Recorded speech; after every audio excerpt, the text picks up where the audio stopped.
Good afternoon. It's Amy with Ask a Christian. We're live today, and we are going to do a couple of housekeeping items and then get into a fun and juicy question and discussion. Hopefully, those of you who are watching will join in. Before we do, I want to let you know that there is something cool going on. Ask a Christian is doing an online live Bible discussion, Bible study, kind of a Bible read through.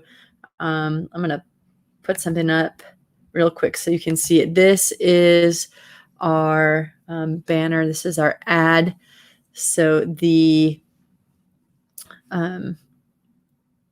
Bible study, the Bible discussion we're doing is called The Orphan Queen, and it's live discussion on Esther from all different kinds of perspectives: social justice, women's rights, why God is mentioned in this book but doesn't really show up in name. So all those things we're going to be talking about. I've got a co-host doing it with me who is full of fun and surprises. His name's Chad Reed. So join us weekly for the next 4 weeks. We'll go through July 8th at 6:30 p.m.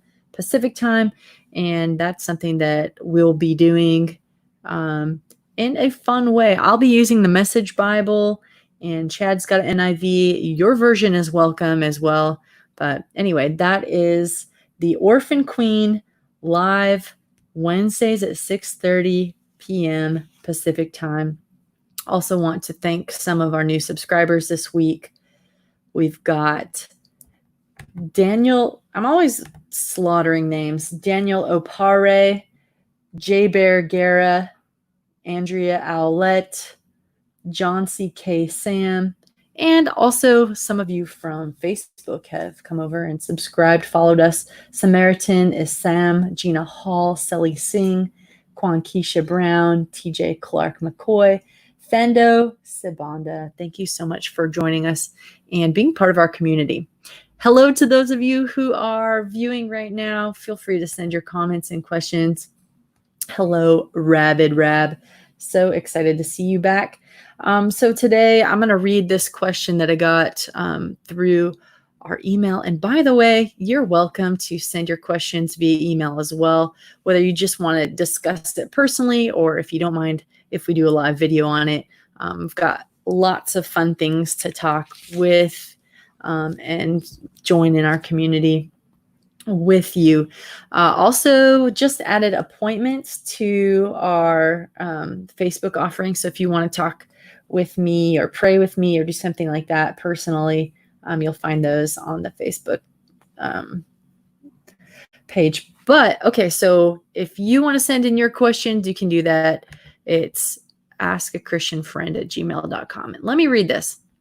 So I'm going to call this guy M because I don't think he wants his situation blasted all over the interwebs. But it says, "Hi, my name is M. I'm 21 years old. I have a child, a baby boy with my girlfriend whom I love and is also a believer.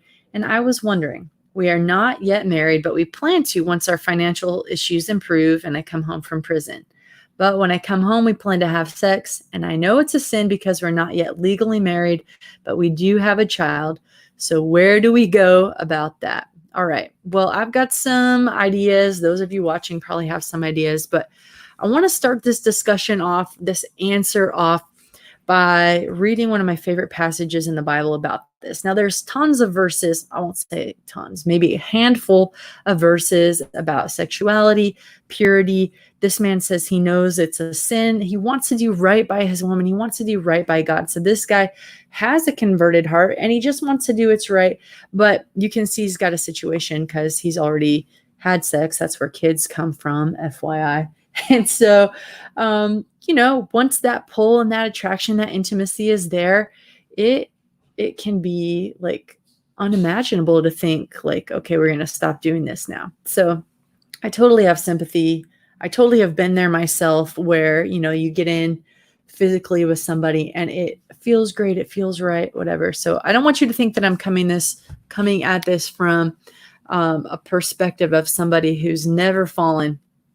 But I'm right there with you. And we're going to talk about what makes that a sin, what makes it a blessing to abstain, et cetera, et cetera. And of course, I'll be reading your comments out too. So You're welcome to send those. Okay, I'm reading from the Message Bible because it's modern, it's fun. The actual verse that I'll be looking at in detail is Genesis chapter 2, around verse 26. But because it's the Message Bible, they kind of do things in paragraphs. They're kind of trying to get a thought for thought instead of a word for word, and it's in modern language. So this says, this is what Adam said after he found that there was a woman match for him. It says, the man said, finally, bone of my bone, flesh of my flesh, name her woman, for she was made from man. Therefore, a man leaves his father and mother and embraces his wife. They become one flesh, the two of them. The man and his wife were naked, but felt no shame. Really cool. Side note, whenever people would ask me my favorite verse, I would always let them know is Genesis 2:25, because it says the man and his wife were naked and unashamed. And I got tired of people liking Psalm 23. It's a wonderful psalm. Or Jeremiah 29:13, 11 through 13. I love those verses, but when you're growing up in high school and college and every single person has like the same verse and you get tired of it, if you have a rebellious heart like I do, you start finding verses that are weird and wonderful. And that was one of them. So that's why it became one of my favorite verses, just as a joke. But now I really appreciate it. So this Bible verse kind of sets off, or this section of Bible verses kind of sets off God's standard and what he was going for. It's not like purity alone is so elevated, or that there's some virtue in abstaining for abstaining's sake, although there are some denominations who really revere that. But according to the Bible, it is supposed to be a joy and a blessing to have one man and one woman for a lifetime. It just takes out a lot of questions, a lot of drama in life, and it's a really practical thing. But it is also a very religious thing. So, or maybe not religious, a spiritual thing. So an author that I like, his name is John Piper, wrote a book called This Momentary Marriage. And I've linked an article below that kind of summarizes some of the main things. And this is going somewhere, I promise. But my question for this young man, and my question for you, and my question for me and everyone watching and wondering is, what is the point of marriage? What is the point of sex? And we can extrapolate from there kind of what this man should do. Because when you read the verses alone, the handful of verses alone, it says, don't do this because it's a sin, or present your body as a living sacrifice. And all those are well and good. But until we understand the background, I don't think it makes a ton of sense. So here is a section of the article I've linked below. It says, staying married, or we could even say being married, is not about staying in love. It is about keeping a covenant. When we talk about this in English, we say, until death do us part, or as long as we both shall live. And this is a sacred covenant promise. Here's the kicker. This is the same covenant promise that Jesus made with his bride, the church. The Bible talks about, in Ephesians, talks about Christ giving his life for his bride, for his church, living and dying to be in covenant with the people that he loved. And then this goes on to say, therefore, what makes marriage, divorce and remarriage so horrific in God's eyes is not merely that it involves covenant breaking to the spouse, which we know, if you know anybody who's gone through that, or you've gone through that, that is really rough on the heart. But here is another part of the tragedy, that it involves misrepresenting Christ and his covenant. So the whole point of marriage, John Piper writes, the whole point of this covenant is for a man and a woman's relationship to be a testimony to tell the world about how much God loves his people, his church. So marriage is not done purposefully. Broken be an example of God's love for his people. Again, this is not condemnatory. I know things don't work out for a variety of reasons. And I would never say that, somebody wasn't saved because of it, or somebody, wasn't close to God, or fit to serve, as some denominations teach. I don't believe any of that. It simply ceases to be a beautiful representation of how much God loves his church, his people, and would do anything for her. So, does that make sense? Hi, Gina. Thanks for joining us. Yeah, it's a really good article. So if that makes sense to you, then you'll know how and why I'm saying these things to this young man. So I respect, right now he's in jail. Okay. So it's kind of hard to do anything right now. And then he says they're short on finances. Great. Here is my recommendation to this young man. I told him, let's have you plan, to do this right and well. He says he plans to have sex when he gets home. Look, if you are certain about this woman, she's the mother of your child, and you love her, he's already calling her his wife in other messages we've written. He sounds committed. She sounds committed. Let's make this official. And this is where you guys might disagree with me. I don't even think that has to involve the state. This is where, look, a piece of paper means very little to God, right? A piece of paper saying that you're legally married is more about your belongings and how you will split things up if it doesn't work. It's an agreement for tax purposes, all these things. But what I want this young man to do, and what I want for anybody watching, is to make sure that your covenant is before God and man. You need people, you need witnesses to say, yeah, I saw you give your heart and your life and your service to not only God, but this other human you're entering into a covenant with.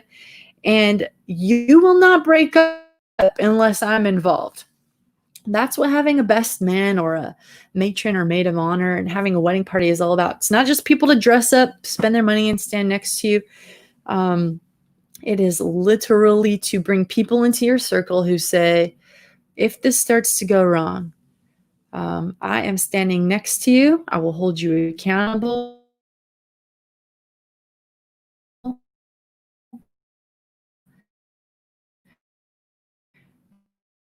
Until we can fix this. So much this or anyone.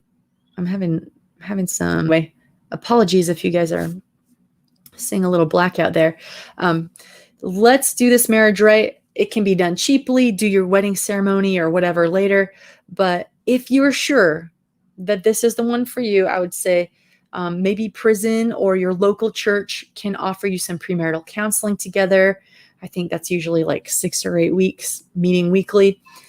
Do that. Make sure you're truly in line, and then get it done, at least in front of family and a pastor, and pledge yourself to each other. And then if the paperwork needs to come later, and definitely if the ceremony needs to come later, hold off on those things. But don't get into it where you already have told me the sex before marriage is a sin. And just because you did it once doesn't mean that it's okay to continue doing it. That's a silly argument. It's like, well, I already stole once, or I was already awful to my parents once. They don't kind of go in lump permission like that. So look, if you've got it on your mind, young man, like I like where your brain's at.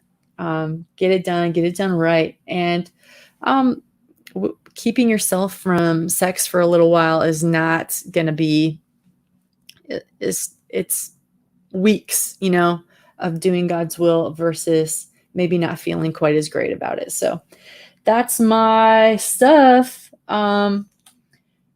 Anybody else want to chime in? So just to get practical real quick, young man, get yourself some witnesses. Make sure you've got clarity. This is a lifelong thing. Yeah. And wait, and just do it right. You can do it. That's all for now. Thank you for joining me. We do have another Q&A coming. I'm not sure if I'm going to do it. Not sure if I'm going to do a video of my very next one, but certainly if you have questions for Q&A or Q&A me as I call it, please send your questions to askachristianfriend@gmail.com, and we'll discuss it live online. And then anyone who wants to chime in can do so as we build our community. And once again, I want to invite you to this Wednesday night's Bible study on the book of Esther. It's called The Orphan Queen. It's a live discussion. And if you want a study guide for that, email the same email address, askachristianfriend@gmail.com, and I'll send you a study guide that I made for you. It's real cute. Yeah, that's it for now. See you soon. Bye.